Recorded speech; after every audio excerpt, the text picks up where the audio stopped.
کابلوف د کابل په غوښتنه روسیا د بین الافغاني خبرو بیا پیل کې مرسته کولی شي. سلام، وخت مو په خیر. پوره جزئیات په پښتو پلاس کې راسره وګورئ. پښتو پلاس تل ستاسو په چوپړ کې.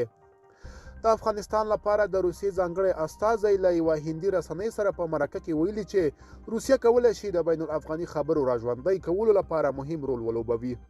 زمیر کابلوف پرون جمعه د مرغومي دویمه له هندو ورځپاڼې سره په یوه ځانګړې مرکه کې ویلي روسیه او هند دواړه کولی شي چې د بین الافغاني خبرو د بیا پیل لپاره مهم نقش ولوبوي. نوموړي ویلي د بین الافغاني خبرو پر مټ د حل لارې د موندنې څرنګوالی له افغانانو سره دی.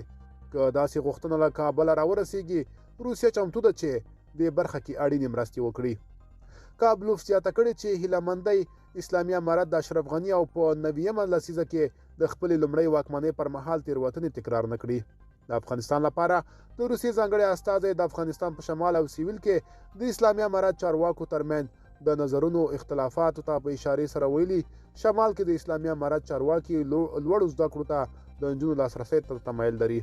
همداراز له هندو ورځپاڼې سره په مرکه کې کابلوف افغانستان کې د داعش ځپلو لپاره د اسلامي امارت له هڅو ناخوښي څرګنده کړې ده. ملګرو، دا به زموږ چمتو شوی ویډیو د لا ښکلې ویډیوګانو لپاره موږ سره پاتې شئ. تر بیا ښه وخت.